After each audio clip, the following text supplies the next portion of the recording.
Podcasting from Dallas, Texas. I am Shireen, and this is the Yumlish podcast.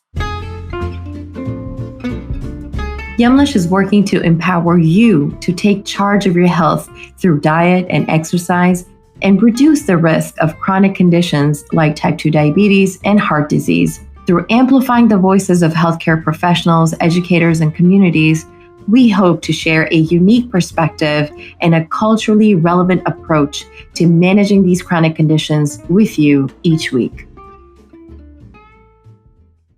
Registered dietitian Constance Brown talks to us about her mind, body, spirit approach as a dietitian. She then talks to us about her books, her motivation to write them, and the problems she's seen in healthcare relating to a lack of cultural competence in the field. Stay tuned.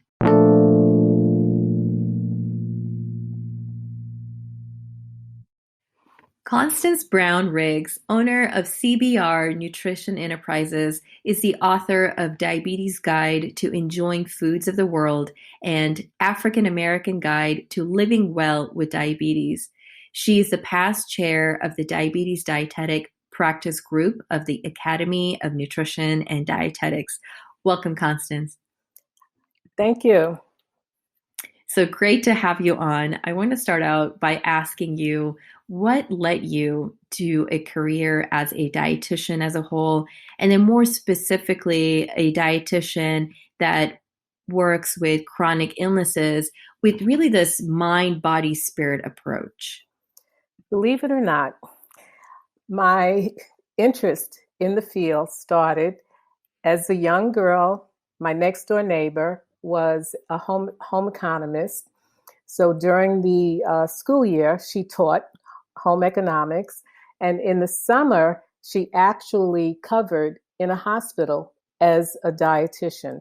So while dietitians were on vacation, she filled in. And I would see her in this beautiful white uniform. And I always loved a white uniform. And back in those days, they wore crisp white uniforms. And so that's what sparked my interest. And from talking to her, I found out about home economics, but also more so about working in the hospital as a dietitian. So that's what sparked my interest in the field. In terms of the mind, body, spirit approach, that actually came from my experience working on a drug and alcohol rehab unit.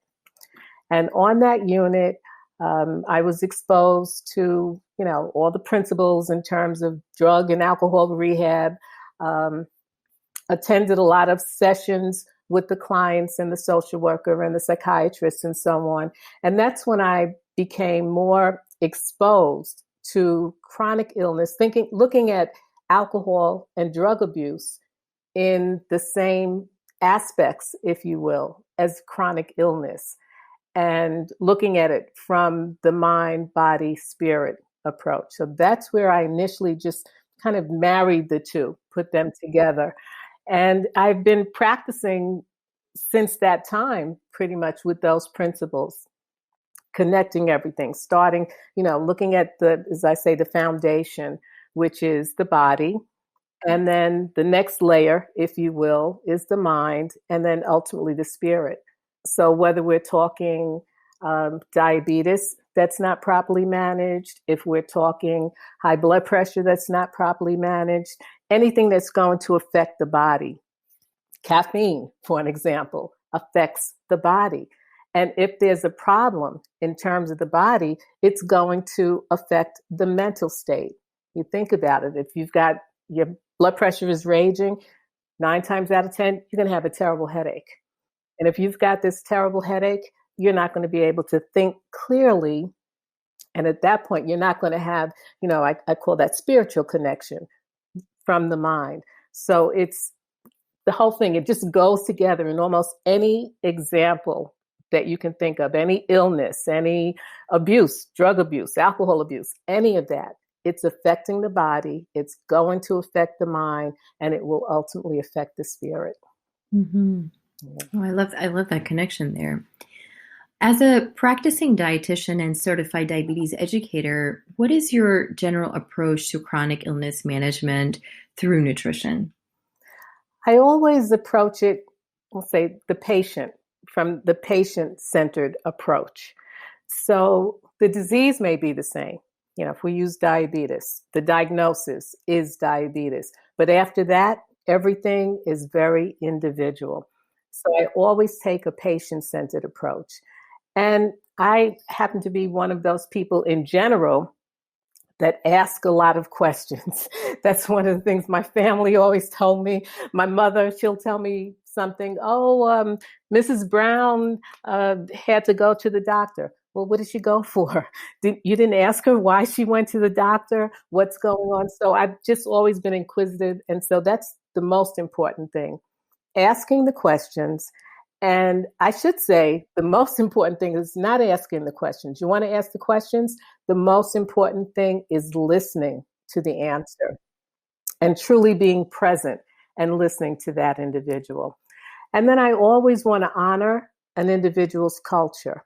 And so that also goes into asking the questions. You know, what types of food do you eat when you're feeling good? What types of food do you eat when you're not feeling good? What do you eat for holidays, special celebrations? You really have to ask all those questions. So you're getting to know that individual. And then I never really want to take away from food. My goal is always to show them how they can continue to eat the foods that they've grown up with, that they're accustomed to, and do it in a way that still allows them to achieve the goal, whether it's diabetes management, hypertension, elevated cholesterol. So it's always patient-centered. It's not about me. It's about the patient, the individual, the client. And it's shared decision-making as well. It's not me saying, well, you have to do this. I will tell them, well, we have a couple of ways that this can be handled. I'll explain it and then ask them, well, what do you think? What would you like to do? What would you like to try?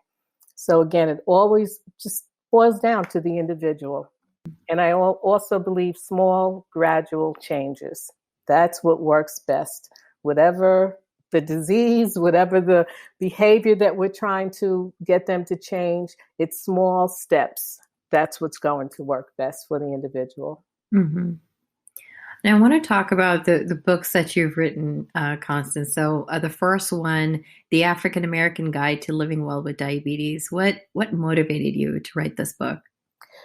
Well, I just, again, always looking to try to counsel from the perspective of the individual, what foods they typically eat, what they like to eat, looking at those types of things.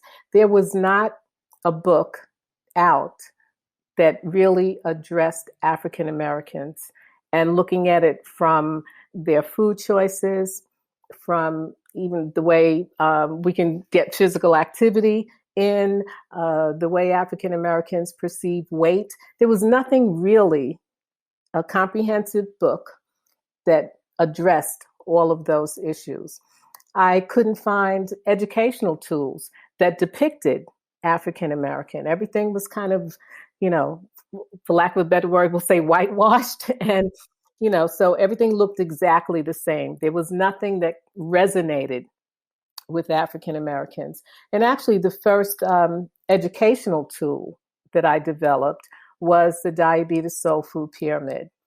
And the idea there was to simply not reinvent the wheel, but to take that pyramid and instead of having foods that African Americans didn't typically eat, at least African Americans from the South, I put pictures of black-eyed peas, cornbread, foods that people from the South would typically eat. Now, of course, not everyone coming into my office is from the South, nor does everyone eat traditional foods from the South. But for those that did eat that way, I had an educational tool for them.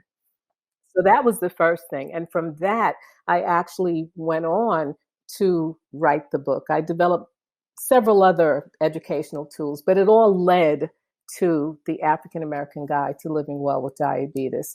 And again, there just was not at that time another book that addressed it. And I addressed it again from the mind, body, and the spirit perspective. Actually, open in the introduction, it talks about one day at a time.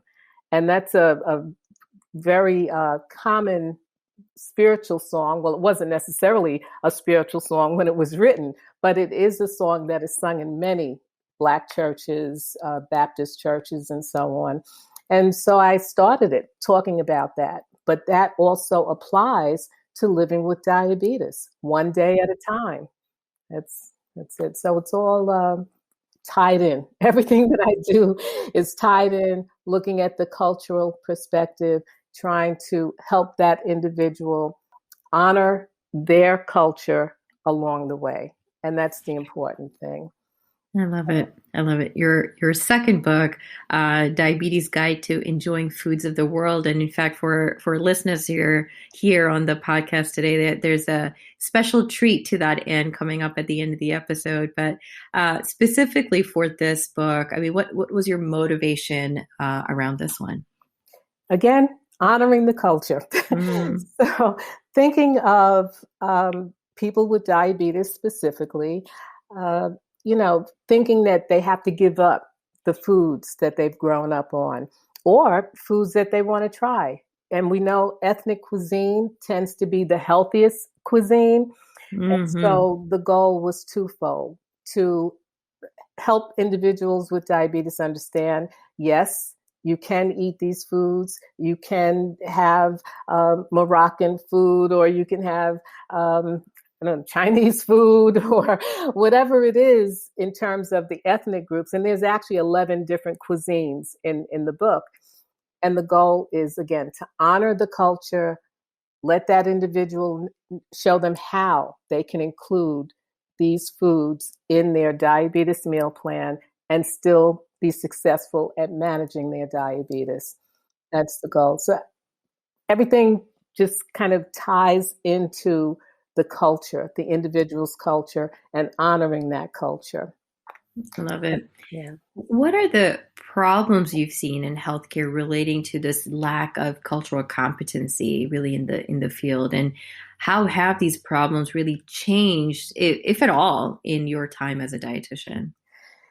It's, historically, you bring up cultural competence and right away it causes people to recoil and to say, well, I treat everybody the same.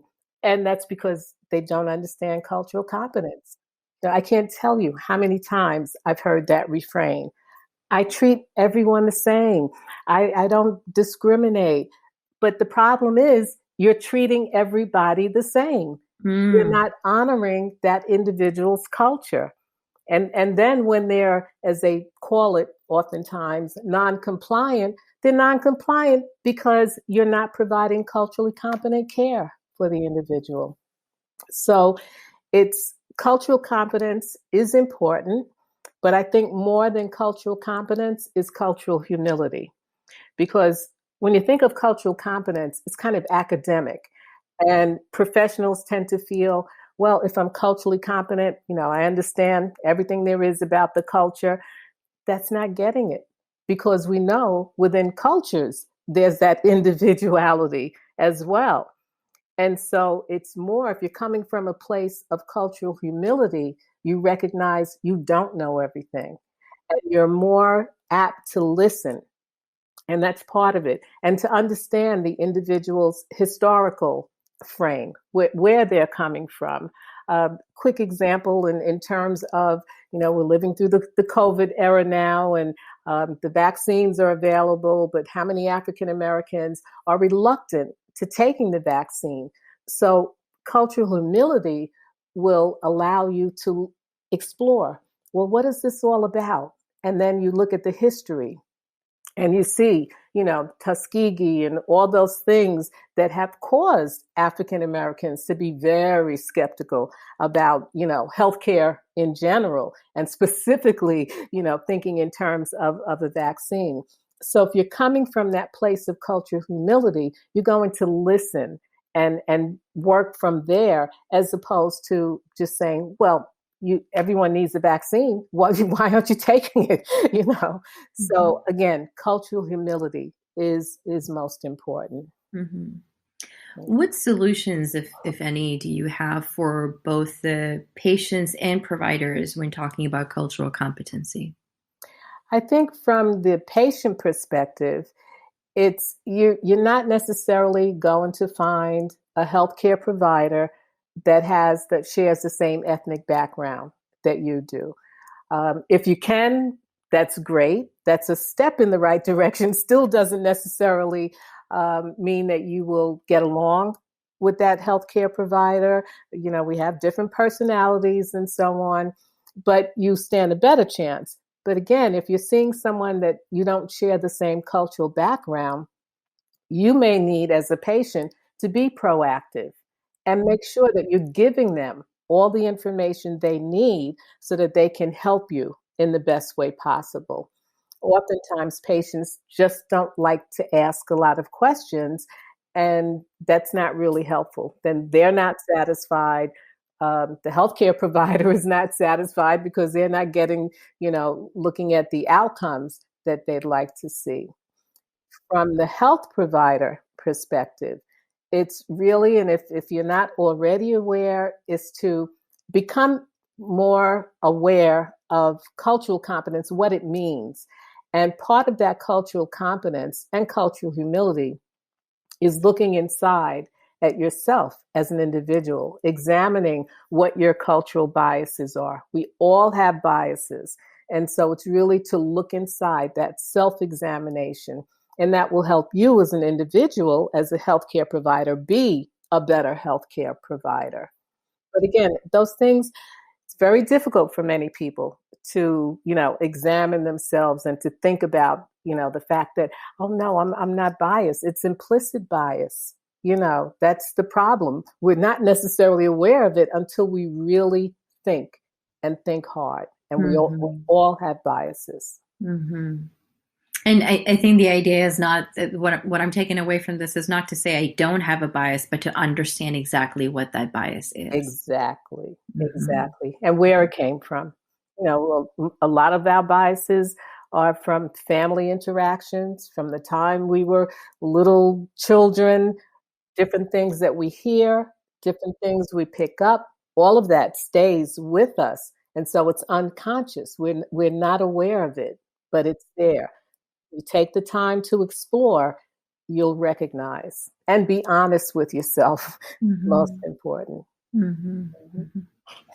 What are the outcomes when individuals feel their chronic care is not being managed by their healthcare provider in a way that is culturally relevant to them?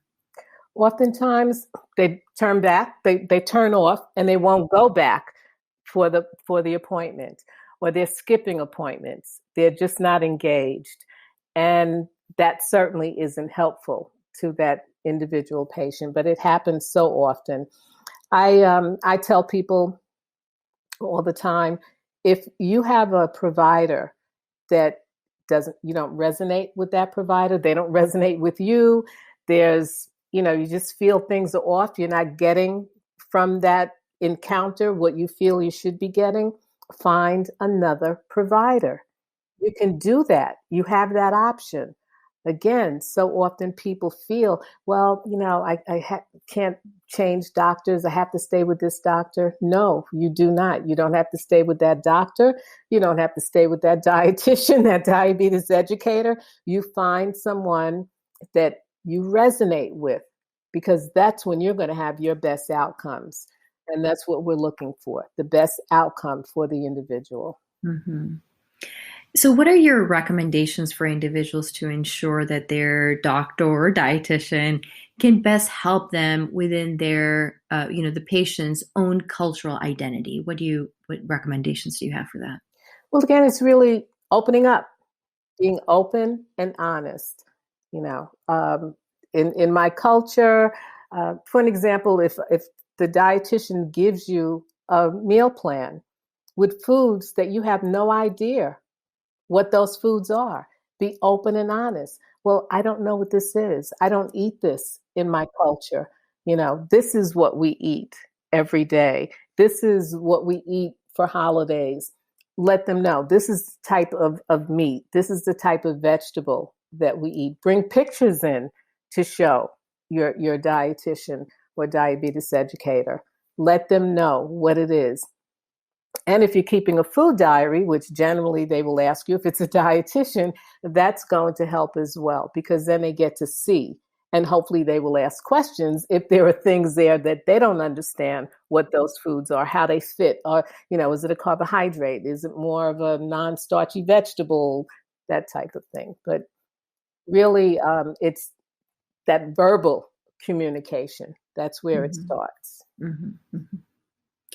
Mm-hmm. So with that, are there any resources you recommend for individuals looking for culturally relevant, chronic illness management? I know you mentioned the pyramid, which by the way, I love. Mm-hmm. Are there other resources that you recommend for individuals? There's actually other pyramids, and oldwayspt.org. They've got great pyramids. Their whole philosophy is looking at the old ways. The traditional heritage foods. And so they have an African heritage pyramid. They have a Latin pyramid. They have an Asian pyramid, the Mediterranean pyramid, and also vegetarian as well. So that's a great resource, all on one site. They have recipes, shopping list, you name it. They have it all there. So that's one central location, and I would highly recommend that. Perfect. With that, Constance, unfortunately, we're toward the end of the episode. At this point, I'd love to ask you that how can our listeners connect with you and learn more about your work? They can connect with me on Instagram or Twitter. It's at Eating Soulfully. So that's Instagram, Twitter. Facebook will probably get you there as well. And the website is www.eatingsoulfully.com. And soulfully, not just in terms of soul food, but soulfully from the cultural perspective. Got it. All right. So with that, for all of our listeners, thank you for sticking around to the end of the episode. We do want to announce that Constance's book, Diabetes Guide to Enjoying Foods of the World. She is doing a giveaway with us here for all of you out there listening to us. Head over to our Instagram. We're going to be doing the giveaway on there. So you'll read the rules for the giveaway, all of that. Do definitely check us out on our social media on Instagram. We're at Yumlish _. So we'll see you there after this episode. And so with that, Constance, thank you so very much for your time. Pleasure. It was such a pleasure. I feel like this episode could have been an hour long. There is just so much to talk about. Really appreciate your time here with us today. My pleasure. Thank you. As always, we hope you enjoyed this week's episode. A big thanks to Constance for coming on. Make sure to check out our next week's episode with registered dietitian Tammy Ross, where we go over how to eat for diabetes if you're on a budget. Here's a clip from that episode. Make sure you tune in. Thank you for listening to the Yumlish podcast. Make sure to follow us on social media at Yumlish _ on Instagram and Twitter, and at Yumlish on Facebook and LinkedIn for tips about managing your diabetes or other chronic conditions. You can also visit our website, yumlish.com, for even more information and to get involved with all of the exciting opportunities Yumlish has to offer. All of the links are in the show notes below, so please don't hesitate to check us out. If you like this week's show, make sure to subscribe to the Yumlish podcast, give us a like, comment, or a 5-star review, and share us with a friend. This is Shireen signing off. Thank you again, and we'll see you next time. Remember, your health always comes first. Stay well.